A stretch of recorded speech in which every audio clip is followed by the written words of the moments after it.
Bwana Yesu asifiwe. Haleluya. Kuna umuhimu wake sana, na leo sitaenda kuangalia faida, tutaangalia hivyo. Tunarudi kipande hicho hicho cha Roho Mtakatifu upande mwingine. Bwana Yesu asifiwe. Haleluya. Yaani upande wa Roho Mtakatifu upande mwingine. Mchana tuliangalia habari ya nguvu. Mchioni ya leo tuangalia habari ya kunena kwa lugha. Haleluya. Bwana Yesu asifiwe. Kunena kwa lugha. Kabla tujaendelea, nikwambie kwa nini Mungu anatuambia tunene kwa lugha, au lugha ina faida gani kwako, na kwa nini unene kwa lugha. Lugha inakusaidia nini? Bwana Yesu asifiwe. Au neno Pentekoste, hata mtu angekuuliza Pentekoste, wewe unasali wapi? Mimi ni Pentekoste, maana yake nini? Bwana Yesu asifiwe. Lazima hilo neno lijue, litakusaidia kuamini Pentekoste bila kutetereka. Bwana Yesu asifiwe. Haleluya. Haleluya. Neno Pentekoste ni siku ya 50 baada ya Pasaka.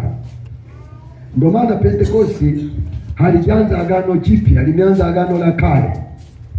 Na Pentekoste ilikuwa ni sikukuu ya Wayahudi. Yaani baada ya Pasaka wakifanya Pasaka, lakini wanatimisha siku ya 50 ndio wanasherekea kumtolea Mungu sadaka. Bwana Yesu asifiwe. Si unanielewa? Ndio maana Pentekoste, kwa kifupi cha Pentekoste ni siku ya 50, lakini ikimaanisha ni siku ya mavuno. Na hayo maneno yana maana sana uyajue. Bwana Yesu asifiwe. Lakini pia hiyo siku ya 50 baada ya Pasaka ndio siku ambayo Roho Mtakatifu alishuka kwa mara ya kwanza kuwajaza mitume. Ninaongea vizuri? Haleluya. Jamani, amina. Natamani tuwe wote. Yaani Pentekoste ni siku ya 50 baada ya Pasaka. Kwa Yesu amekufa, ameondoka. Mmenisikia? Inapofika siku ya 50 ndipo Roho Mtakatifu alishuka. Bwana Yesu asifiwe. Haleluya. Haleluya. Tutaongelea siku nyingine, ngoja twende na kunena kwa lugha. Haleluya. Bwana Yesu asifiwe. Bwana Yesu asifiwe. Jambo la kwanza, kunena kwa lugha. Mtu anenena kwa lugha asemi na mtu, anasema na Mungu mambo ya siri. Lakini kunena kwa lugha ni kuijenga nafsi yako ya ndani, kujenga utu wako wa ndani. Ndio nasema anenaye kwa lugha anajijenga. Mnanisikia? Lakini kunena kwa lugha ni mtu anaongea mambo ya siri na Mungu. Ndio maana usipuuze kunena kwa lugha. Anenaye kwa lugha haneni na watu, ananena na Mungu mambo ya siri. Na shetani na mapepo hawapendi watu wanena kwa lugha. Lakini kunena kwa lugha ndiko yanatokea mafunuo ya Mungu. Lakini pia yanatokea mafunuo ya kujua roho ipi ya Mungu, roho ipi ya shetani. Huwezi kumfahamu mtu huyu wa Mungu au wa shetani kama hujajazwa na nguvu nyingi za Roho Mtakatifu kukujulisha huyu sio wa Mungu. Ndio maana Paulo anapokutana na kijakazi, mimi na wewe ningempa kiti cha mbele, kwamba ameniona wapi kwamba mimi ni mtumishi wa Mungu. Anasema huyu ni mtumishi wa Mungu, anahubiria habari njema za nani? Za Mungu. Paulo akasikitika, anasema pamoja na kusema ananinena mimi, anasema ndani yake ni nani? Ni Mungu? Ni shetani? Akagundua ni shetani, akamtoa ili kwa mfano asingejazwa habari za nguvu za Roho Mtakatifu, alafu anatabiriwa hapa. Mimi ningesema wewe pita mbele huku, wewe ndio utakuwa na umenijuaje mimi ni mtumishi wa Mungu? Kwa yote huyo atakuwa ni Mungu. Kumbe mafunuo ya Mungu huwezi kuyapata pasipo kujaza nguvu nyingi za Roho Mtakatifu. Ndio maana sitaji mimi niwatamke watumishi wa Mungu, na siwezi kumsema mtumishi wa Mungu yote, sijui alikokutana naye. Ila Mungu akiniambia huyu sio wangu, hata dunia yote ingeenda, mimi siamini.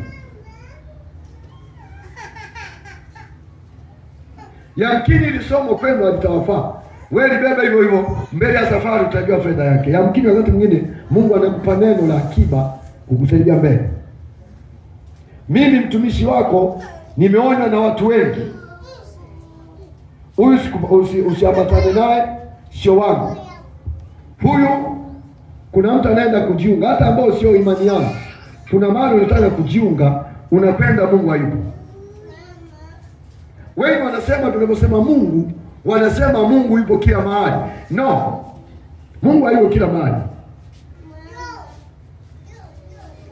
Na ukiambiwa kwamba kila mtu ni mtumishi wa Mungu na kukatalia, lazima Roho Mtakatifu akuthibitishie ni mtumishi wa Mungu.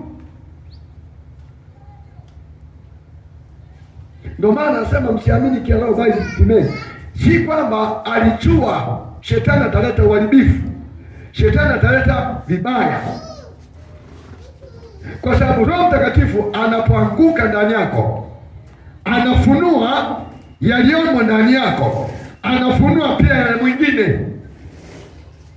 Leo hii mnakutana hapa kanisani, huko mitaani mnakutana mlivyoshinda, mnakutana mlivyoshinda huko nyumbani, kila mtu alienda kwake. Sasa kaja kunena kwa lugha, ndio anakuambia hata habari alikwenda, kwamba ulikoenda huko ukaenda vizuri, umefanya hiki, umefanya kile. Na kama mwongo tumwombe Mungu. Hatuwezi kuwa na macho ya rohoni kama Roho Mtakatifu hajahusika kutujaza.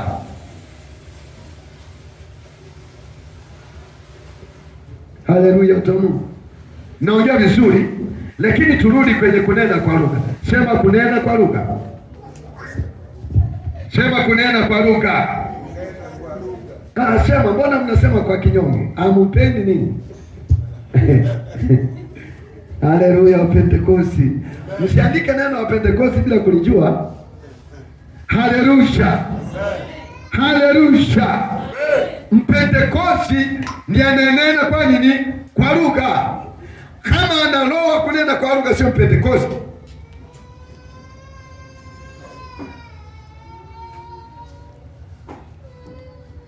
Haleluya.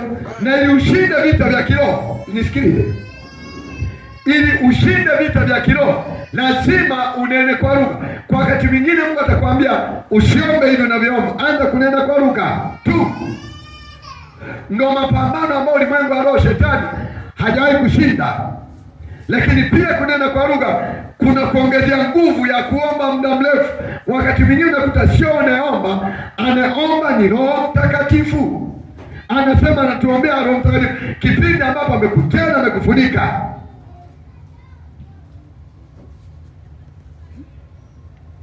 Wapendwa, amina. Haleluya. Jamani, amina. Ndio maana tuna walokole wengi dhaifu. Ndio maana nimekwambia mchana kwamba Mungu anatumia kwa kiwango chako.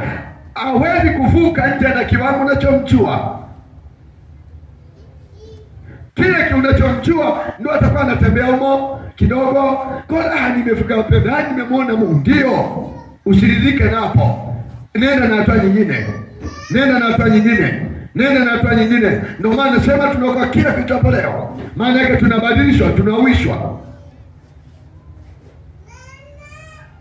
Jamani, amina. Haleluya. Jamani, amina.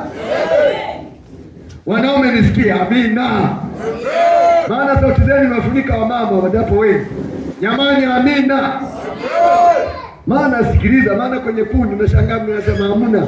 Nasema amina. Wapendwa, amina. Haleluya. Jamani, amina. Jamani, amina.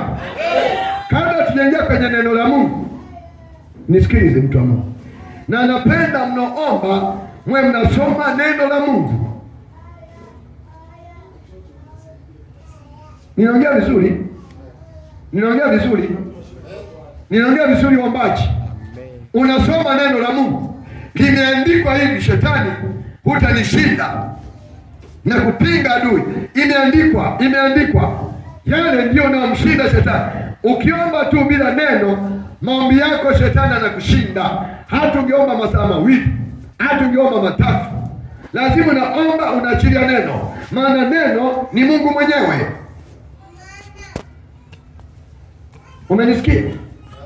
Haleluya jamani, amina. Leo siwafundisha habari ya neno na kufundisha habari ya kunena kwa lugha.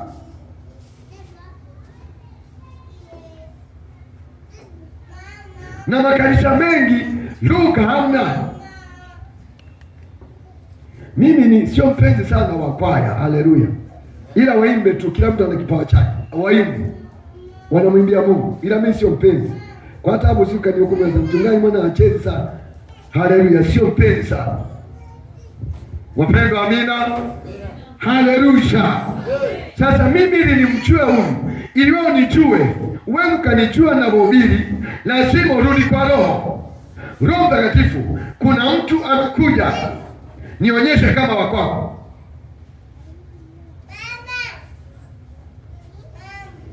Ninaongea vizuri? Haleluya jamani, amina. Amina.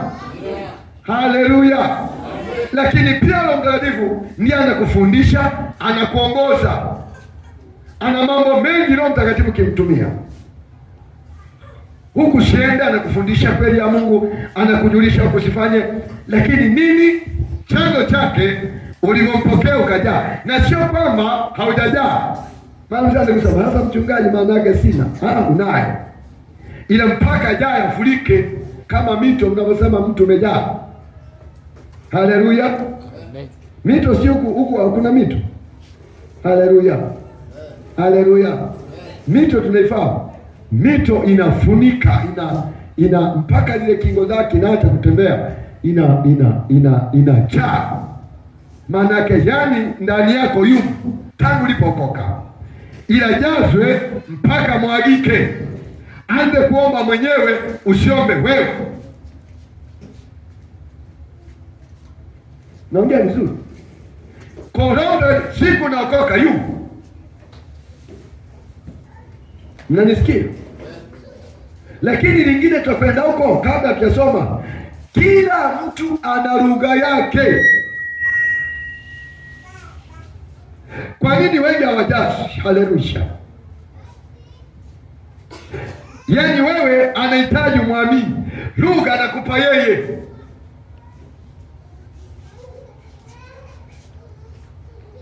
Narudi, mnanielewa? Lugha ana kila mtu lugha yake, maadamu ameamini. Kwa hategemei lugha yangu unisikilize ya mchungaji mgeni, lugha ya kwako. Sio lugha ya kwako. Ndio maana mimi mwenzenu, haleluya, pamoja na uchungaji hivi, nikikaa pale nasinzia kabisa, nafumba macho. Lengo langu, ufahamu wangu, hisia zangu zielekee kile ninachoomba. Yaani sitaki kingine kinachopita kipite kwenye ufahamu wangu. Haleluya. Haleluya. Haleluya. Ukiona sawa kilo changu kizuri, ila mimi naona nimaanishe hiki kitu ninachotaka nikipokee. Haleluya, mtu wa Mungu. Hebu niangalizie Matendo ya Mitume 2. Alafu mwingine anifungulie Matendo ya Mitume 19. Matendo ya Mitume 2, anzia hapo kusoma. Matendo ya Mitume 2, lakini mwingine anifungulie Matendo ya Mitume 19. Matendo ya Mitume sura ya 2 ule mstari wa kwanza, neno la Mungu linasema, hata ilipotimia siku ya Pentekoste, walikuwako wote mahali pamoja. Kukaja ghafula toka mbinguni uvumi kama uvumi wa upepo wa nguvu ukienda kasi, ukaijaza nyumba yote waliokuwa wameketi. Ndiyo. Kukawatokea ndimi zilizogawanyikana kama ndimi za moto. Kama ndimi za nini? Za moto. Kama ndimi za nini? Za moto. Ilikuja kama nini? Upepo. Maana yake walijaa. Kilichoshuka zikashuka kama ndimi za moto. Ndio maana Roho Mtakatifu eneo lingine atakuja kumwangalia kama moto. Faida ya moto, kama ambavyo moto wa mwili faida yake tunakula chakula kizuri kwa sababu moto umepika. Pia kuna faida ya moto wa Roho Mtakatifu, unahitaji kuwa nao. Endelea mtumishi wa Mungu. Mstari wa 3. Kukawatokea ndimi zilizogawanyikana kama ndimi za moto uliowakalia kila mmoja wao. Sawa. Wote wakajazwa Roho Mtakatifu. Sema wote wakajazwa. Wote wakajazwa. Sema wote wakajazwa. Wote wakajazwa. Kumbe Roho Mtakatifu hana upendeleo. Wote wakanini? Wakajazwa. Wakaanza kusema kwa lugha nyingine. Yaani kwa hivi, maana yake alishuka. Mimi naye nikaanza kujuta kwamba ana upendeleo. Anasema wote wakajazwa. Wanapojazwa anasema wakaanza kunena. Yaani Mungu hana upinzani, hana ubaguzi. Yeye anaangalia moyo ulio tayari. Anaposema wote, maana yake kweli ni wote. Haleluya. Amen. Haleluya. Amen. Jamani amina. Amen. Jamani amina. Amen. Kwa nini? Kwa sababu Mungu hahitaji mtu mmoja jazwe, anataka wote. Wachungaji wajazwe, maaskofu wajazwe, washirika wajazwe, viongozi wote wajazwe. Anasema wote. Haleluya. Sema wakajaza wote. Wakajazwa wote. Sema wakajaza wote. Wakajazwa wote. Na wewe ulikuwemo. Mimi nilikuwemo kwa imani, ndio maana nimepokea. Kama ukuwemo hata kupita. Anasema wote. Na kilichonifanya mimi nipende kujaza kwamba kama uliwajaza wale na mimi nilikuwemo. Unafahamu nilikuwemo kabla hujazaliwa, misingi ya dunia haijaumba. Kuja tu kwenye mwili kuna kafuata kamwili. Ili ulikuwepo kabla hata misingi ya dunia iwe kuwepo. Duniani tumekuja kufuata mwili. Haleluya. Haleluya. Amen. Haleluya. Duniani tumefuata nini? Mwili. Kwa anaposema wote, maana yake aliwajaza wote, wakaanza kunena. Maana yake tabia ya Roho Mtakatifu anapokujaza hata nyamaza kimya. Anaanza kutamka. Sio anaanza kutamka unayoyajua, anaanza kutamka anavyotaka yeye.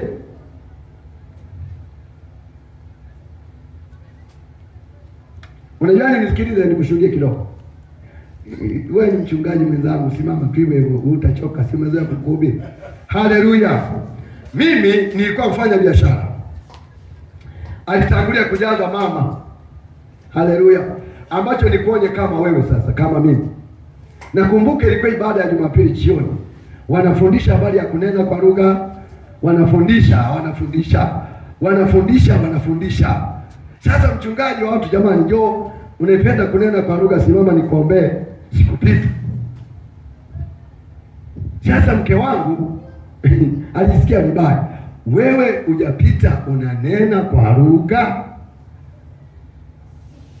Ulikuja kama mkuki mbona. Kumjibu na nena siwezi kumsema. Kwamba sineni siwezi kusema. Nirudi kwa Mungu. Niliposikia uchungu kwa sababu nilirudi katika hisia za pekee.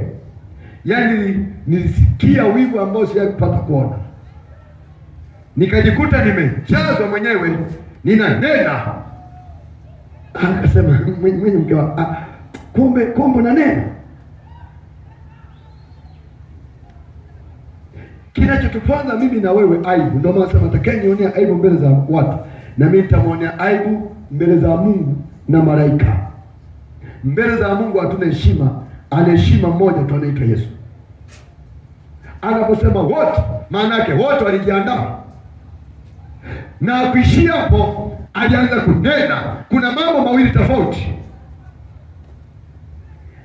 kuna kusikia, kuna kutosikia. Huyu ambaye hajasikia anapokea kirahisi. Kuna mwingine amesikia anaibu. Sasa wewe umesema kidogo hapo, simama kidogo. Mwingine nisomee Matendo ya Mitume. Tuunganisha hizi sentensi. Matendo 19 anzia mstari wa 3. Tuunganishe sentensi. Wote wamemwamini Yesu, lakini hawa wana faida, hawajasikia. Umenisikia? Kuna mwingine amesikia. Huyu aliyesikia ana hatari ya kutopokea. Anapokea ambaye hajasikia. Nisomee Matendo ya Mitume 19 asia mstari wa 3. Kama sikosei mpaka 6. Mstari wa 3 anasema, akauliza, basi mlibatizwa kwa rudi 2 au hata anza hata 2 nitasoma. Akawauliza, je, mlimpokea Roho Mtakatifu mlipoamini? Anawauliza swali, ananiuliza hata swali mimi. Mlipoamini mlimpokea Roho Mtakatifu? Wakamjibu, la, hatukumsikia. Hatukumsikia kwamba kuna Roho Mtakatifu, hatukusikia. Yaani hatukumsikia hata kwamba yupo. Kuamini kweli tumeamini, ila kinachotupa shida hata kwamba yupo hatujui. Akawauliza, basi mlibatizwa kwa ubatizo gani? Ndio. Wakasema, kwa ubatizo wa Yohana. Ndio. Paulo akasema, Yohana alibatizwa kwa ubatizo wa toba. Ndio. Akiwaambia watu waamini. Ndio. Yeye atakayekuja nyuma yake. Ndio. Yaani Yesu. Ndio. Waliposikia haya, sema waliposikia. Muujiza wa kitu chochote kimungu ni kusikia. Kuna kusikia vizuri, kuna kusikia vibaya. Ndio maana kwenye Warumi 10:17 anasema chanzo cha imani ni kusikia. Mungu hawezi kufanya chochote kwako kabla hajaleta neno lake kwa njia ya kusikia. Anasema walipofundishwa wakasikia. Sasa kusikia, kila mtu anapa nafasi ya kusikia, ila nafasi ya kuchukua matendo, kitu kisikia ni kitu kingine pia. Waliposikia, haleluya jamani, amina. Inaongea uongo hiyo Biblia? Anasema wakafanyeje mama mchungaji? Waliposikia haya wakabatizwa kwa jina la Bwana Yesu. Waliposikia wakabatizwa, ndio.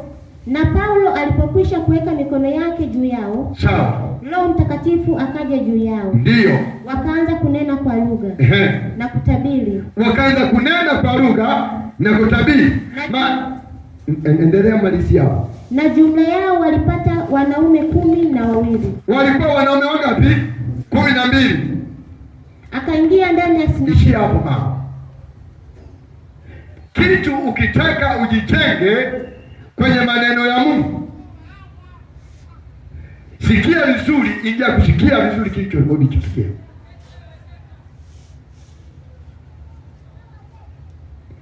Kusikia kila mtu anampa nafasi, lakini lazima tunachosikia kiingie ndani mwako, ndio kitakusaidia. Ukisikia kikibaki hivyo, maana amesikia, hawajasikia kuna roho. Wanamuuliza, kwa mlimwamini nani? Kwa lugha nyingine ni kuuliza swali. Haleluya. Walikuwa wapagani, hawakuwa wapagani, kiwango kingine hawakufika hapo. Ndio maana shetani alikushitaki kwamba wewe uliokoka, ile kiwango kingine. Ndio maana Biblia inasema utukufu hadi utukufu. Maana yake kiwango hadi kiwango, maana yake hatua hadi hatua.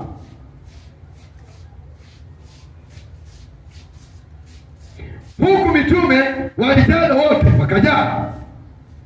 Kwa nini nimekutofautishia masomo mawili? Kwamba hawa ni kipindi cha mitume, hawa wanajaa mitume wote 12 wanabaki hawajasikia. Unashangaa kwa ibadani ukahubiri vizuri ukajua, kumbe wengine hawajakusikia. Na mimi niulize kwenu hapa, mnapaiteje? Haleluya, haleluya, haleluya. Jamani, mmenisikia? Kabla hatujaendelea, mmenisikia? Haleluya, haleluya, haleluya.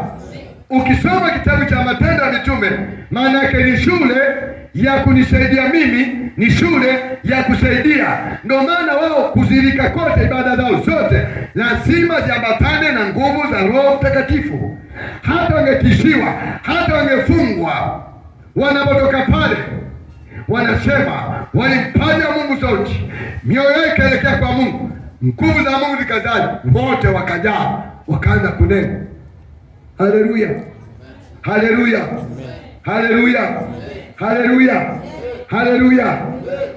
Ni haki ya mtoto wa Mungu anapowafundisha Paulo, lengo lake anaunganisha na Mungu wao, kwamba kweli mmemwamini Mungu, kweli sio wapagani, lakini pamoja na kunena kwa Roho ni haki yenu. Anashangaa alipojazwa wanaanza kutabiri. Huwezi kutabiri, huwezi kuona vitu vya ndani kama uneni kwa lugha, huwezi kufunuliwa mambo ya siri, huwezi kujulishwa, huwezi kusema vipawa vya karama vikaanza kutenda kazi kama hapana kunena kwa lugha. Lazima utakuwa ni roho mchafu.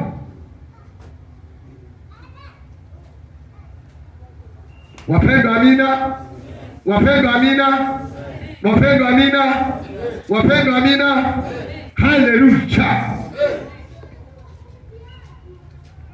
Unashangaa tuna vitu vya ajabu sana.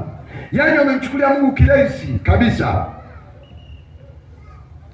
Mungu ni Mungu wa kanuni. Tukivuka kanuni hii huko hatufiki.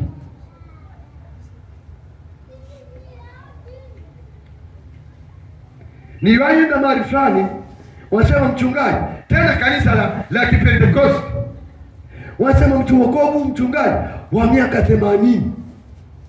Nikasema no, sio wa miaka 80. Sisi ndio tumebadilika. Yesu hajawahi kubadilika.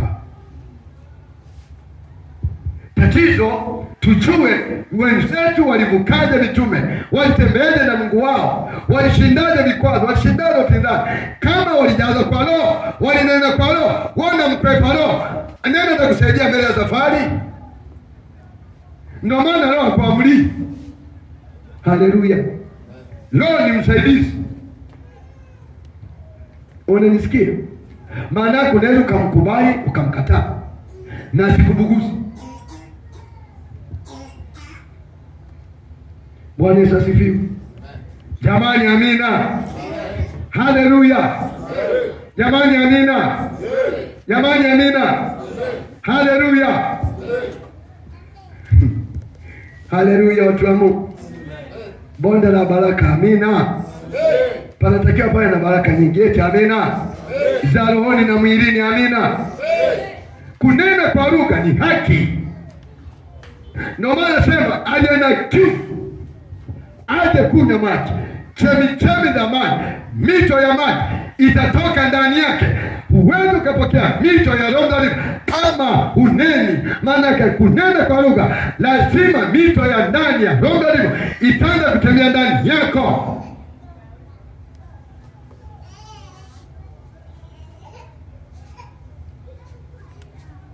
Haleluya. Jamani, amina. Naangalia mimi muda, ndio maana naruka. Bwana Yesu asifiwe. Bwana Yesu asifiwe. Bwana Yesu asifiwe. Bwana Yesu asifiwe. Jamani, amina. Jamani, amina. Amina, wewe hapo, amina. Huyu mwingine huyu, amina. Amina. Jamani, amina. Amina. Mimi baada zangu si nani? Unauma binti yako? Unauma? Pole. Bwana Yesu asifiwe. Lugha. Hakuna mheshimiwa, hakuna mwenye cheo. Lugha nimekwambia ni lugha ya Mungu. Ndio maana fungua kitabu cha Matendo Wakorintho wa kwanza sura ya 14 aya 1. Kunena kwa lugha, mtu sija kakudanganya. Wapenda, amina. Haleluya. Amen. Ndio maana Paulo mahali pengine anasema ninanena kuliko wote. Mahali pengine anakuambia omba katika roho. Umenisikia? Nisome mwinjilisti wako. Wakorintho wa kwanza sura ya 14 mstari wa kwanza. Ufuateni upendo. Ndiyo. Na kutaka sana karama za roho. Yaani utakeni upendo na kutaka karama za roho. Maana yake upendo ndio chanzo. Kama unanena kwa lugha, unawachukia watu, wewe sio wa roho. Umejaza roho wa pepo. Hajajaza roho wa Mungu, lazima wapende wenzake, ampende mtumishi wake, aipende kazi ya Mungu. Maana yake aliyejaza ndani yake ni Roho Mtakatifu. Haleluya. Amen. Ndiyo, lakini zaidi kwamba mpate kuhutubu. Ndiyo. Maana yeye anenaye kwa lugha asemi na watu, bali husema na Mungu. Anenaye kwa lugha asemi na watu, anasema na nani? Na Mungu. Sasa wewe na watu unataka unasema na watu kwa nini? Kusema na Mungu wako ni vibaya. Na mara nyingi unaweza kusema, yaani leo nisijasikia vizuri kuomba, maana nimeomba kwa kunena kwa lugha ni kusema na Mungu. Chini hapa anasema mambo ya siri. Anasema maana hakuna asikiaye. Lakini nitarudia.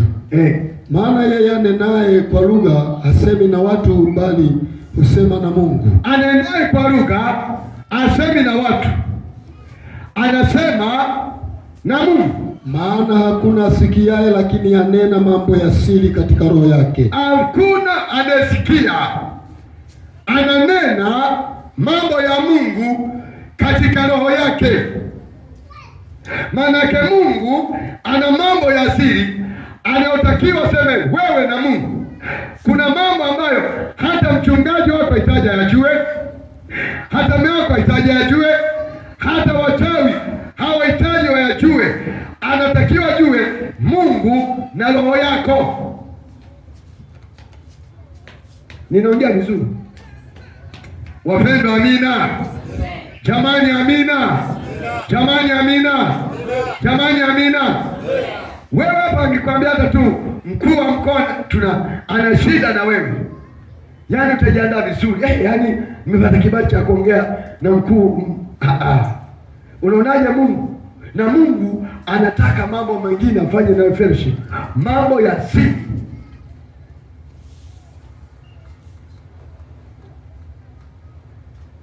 Siku nyingine nitakwambia habari ya kalamu. Kalamu nazikuta hiyo wa kwanza 12. Kuna kalamu karibu 9. Anaosema takeni kalamu ndani chalo. Huwezi kujipata bila kunena kwa lugha. Huwezi kutembea na miujiza ya Mungu na miujiza mitume aliyosema kama hauneni kwa lugha. Maana yake wakati mwingine unaomba maombi yako hayafiki popote. Shetani na wachawi wanadaka, wanachika ya maombi. Unajaribu kuomba hayaendi popote, unajaribu kufunga haendi popote. Maana yake kuna mambo ambayo unatakiwa ubadilishe maombi yako. Anza kunena kwa lugha, uone kama utaomba. Na mapepo hawapendi waone hicho kitu.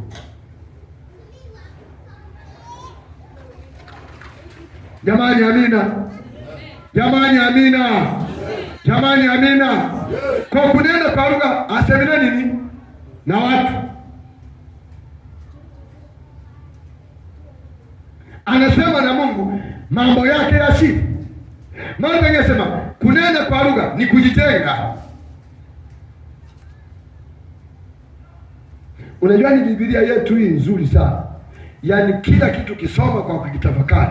Kwa nini hiki kitu jina la Yesu, haleluya, lina kazi yake. Mungu akubariki. Damu ya Yesu ina kazi yake. Mungu akubariki. Habari ya Roho Mtakatifu ana kazi yake. Mungu akubariki. Haleluya. Haleluya. Haleluya. Haleluya. Haleluya. Sio, unanielewa vizuri ninachosema?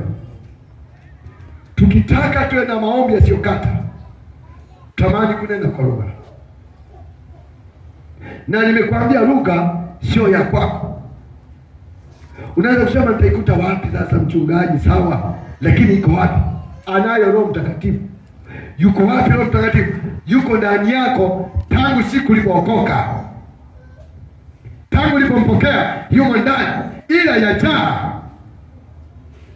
Nimesema Roho Mtakatifu anakuja kama mafuriko ya mtu na jaa, unaanza kutembea mto kama mto, ndio unaanza kusema.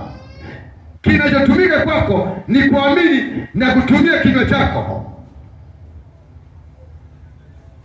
Haleluya, sio? Unanielewa? Maana ile kaja hata kwako ukajua naomba Bwana nakosea. Koka wewe omba ile wacha maneno. Pia unaposema nakosea ndio anataka ombe yeye ndani yako. Haleluya. Jamani amina. Jamani amina. Jamani amina. Jamani amina. Lakini nini nikwambia lingine? Roho Mtakatifu anakamata fahamu zako za mwili.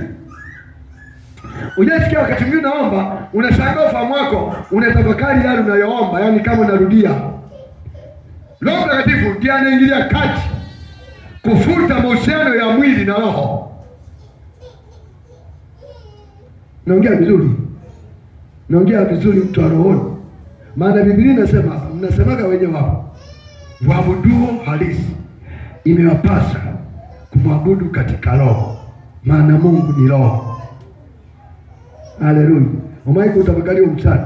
Anasema waabuduo halisi watamwabudu Baba katika roho. Mungu anatafuta. Maana yake wanaomwabudu katika roho sio wengi. Neno tafuta maana yake ni kitu ambacho hakipatikani kirahisi. Ukiona mahali popote tafuta, anaosema mtafute Bwana, maana yake hapatikani kirahisi unafikiri wewe. Anaosema tafuta kwanza ufalme wa mbinguni, nayo mengine, yani ni kitu ambacho hakipatikani kirahisi. Haleluya. Anaposema nawapenda wale wanipendao, wanitafutao kwa bidii, maana yake kuna kitu unatakiwa uweke ziada. Mpende Mungu bidii. Anasema utamwona. Ukipenda ukaishia hapo, hakuna bidii amkutani naye, hata kama mtaka mkutani naye. Na wapendwa wanipendao wanitafutao kwa bidii, maana yake bidii umeongeza. Anasema nitaonekana. Ndio maana nikwambie, nisikilize. Haleluya, haleluya, haleluya. Biblia inasema mtu wa roho huyatambua yote, ingawa atambulikani na watu. Mtu wa nini? Wa roho. Mimi naongea na mtu wa nini? Wa roho. Na mtu wa roho tukutane wapi? Rohoni. Haleluya, haleluya, haleluya. Wapendwa, amina. Jamani, amina. Ili somo linatuzwa, alituzwa wewe mama yako. Ni la kwetu, sio la kwetu.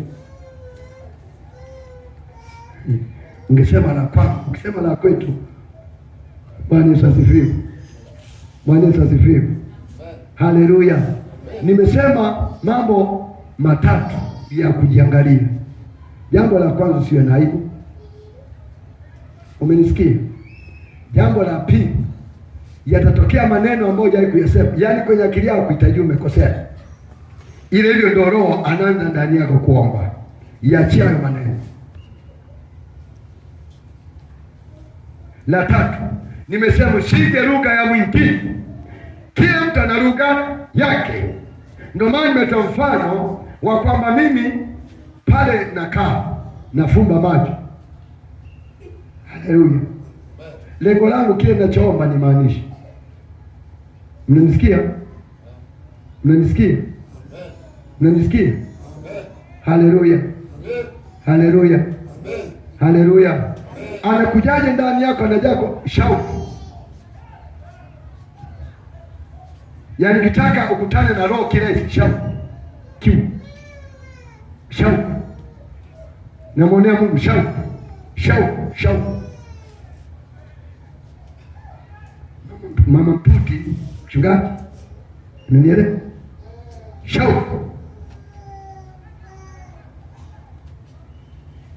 Shauku.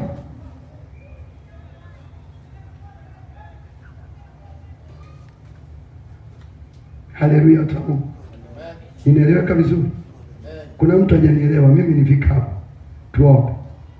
Kuna mtu hajanielewa? Lakini lengo langu nakimbizana na muda. Wakati mwingine natakiwa tuingie sana ndani, tuviangalie vingine. Tupende maombi yenu mnaomba muda mrefu. Changanya na kunena kwa lugha ambao kutasaidia maombi yenu yana nguvu. Haleluya. Jamani, amen. Jamani, amena. Ongea vizuri.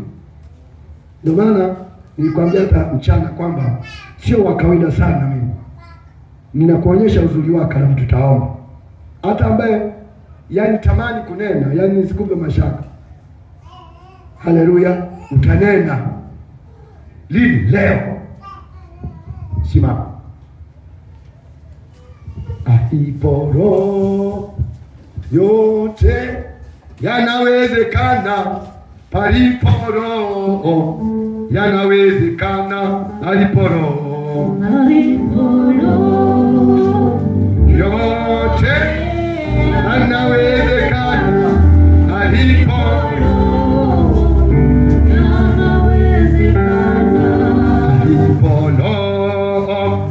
yote yanawezekana, aliporo yanawezekana, aliporo yote yanawezekana,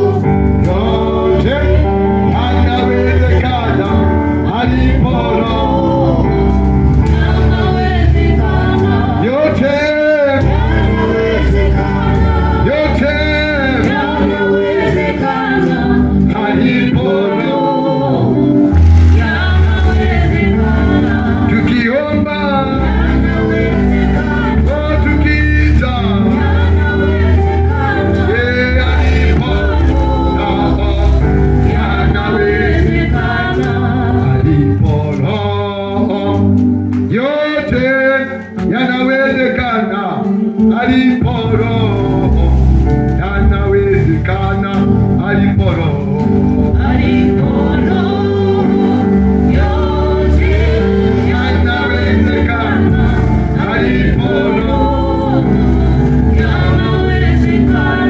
yote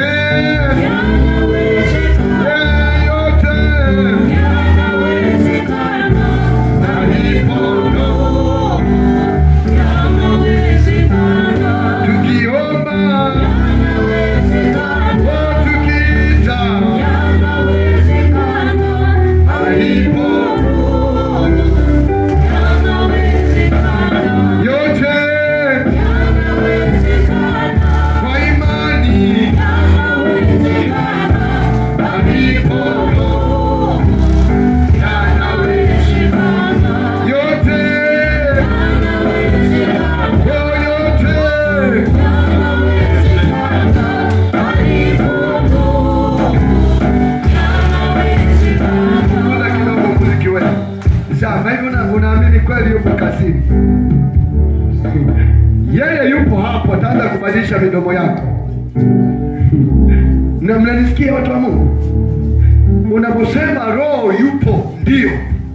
Yaani hapi yupo kabisa, ndio. Alipo roho yote yanawezekana, alipo roho yanawezekana, alipo roho, alipo roho yote yanawezekana, alipo roho yanawezekana, yote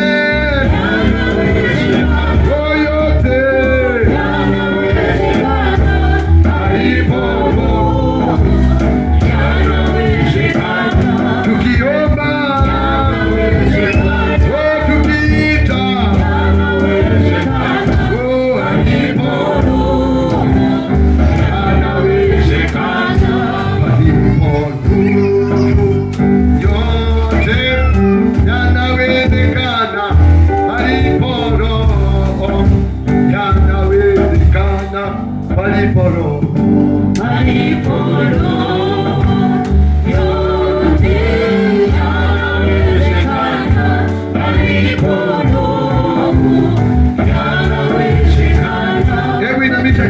hapo chini, yumo ndani mwako humo, utamshukuru tu, utamwambia asante, maana hayuko mbali, yuko ndani yako. Utasema asante, yuko humo ndani yako. Ataanza kubadilisha maneno yale maneno fikiri umekosea, na usimwonee mtu. Nenda kama uko peke yako jioni ya leo, nenda kama ndio peke yako unamtaka. Usiende kama kundi. Ukienda kama kundi amkini mwenye amtaki. Ukienda kama mko wengi ni kama wengine hawana. Nenda kama uko peke yako. Yeye tu mwambie asante, yumo ndani yako. Atabadilisha maneno jioni ya leo. Kila kinywa ambacho kineni kitanena. Roho wa Mungu uko mahali hapa. Roho wa Mungu uliyejaza kanisa la mitume na manabii. Ukajaza, walipokea wote, walijaa. Walianza kunena kwa lugha mpya. Wengine wanatabiri Mungu kwa sababu umejaa ndani yao. Walishangaa namba ambao mambo hakuwahi kuomba. Wanashangaa natamka maneno ambayo kutamka.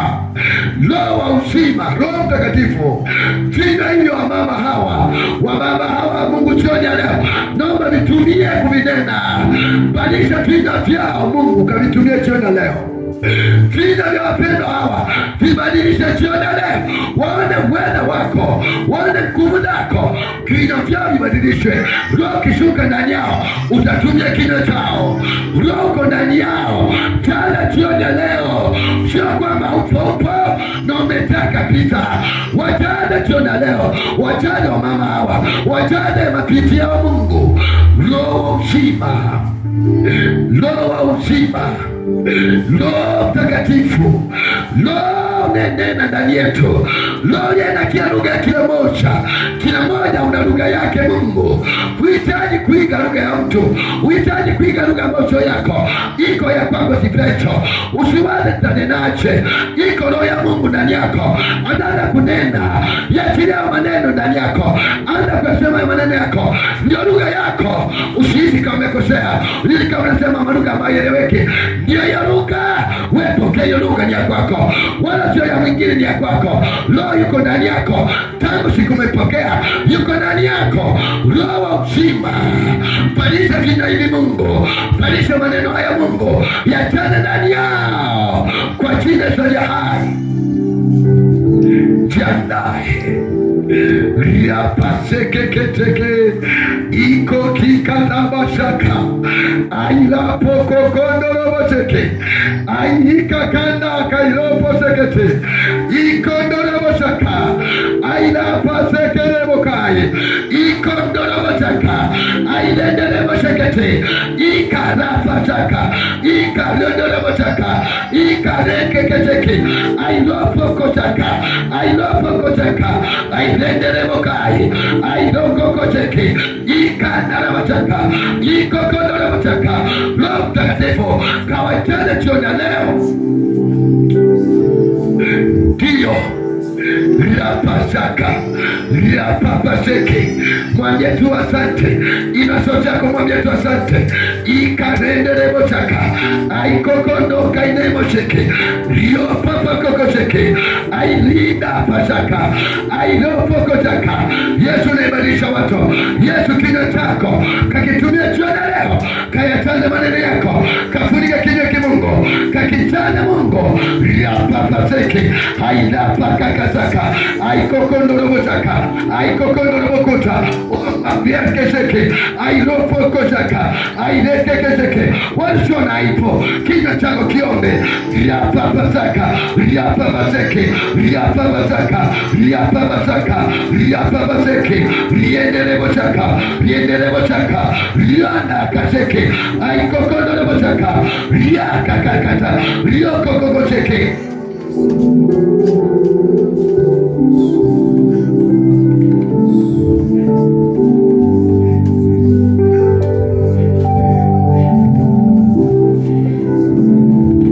Shetani, toba. Roho ya giza vunja.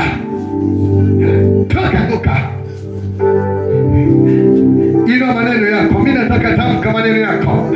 Moja tu yetu nipo. Tamka kinywa chako kama siku zote.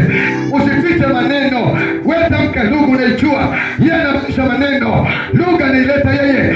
Iko ndani yako. Liapaseki, liapabasaka, liendelewotaka, liokokotaka, liakasekete, liondolowoteke, ailapataka, aikokondolowotaka, aikokondolowotaka, aikokondolowotaka, liopaseki, liopabasaka, liakakata, liakakataka, liendelewotaka, liopokotaka, liendelewotaka. Mshogope, ayamana shogope, liapaseki.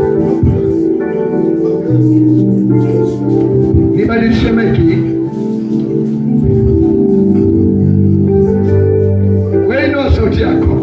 Nisikilize. Nisikilize. Kuna jambo nataka nitafute. Omba maombi mnayoomba siku zote. Yaani omba mnaomba siku zote. Mimi naona maombi nakuletea maombi mapya. Ni yale omba siku zote. Tamka sauti yako naomba.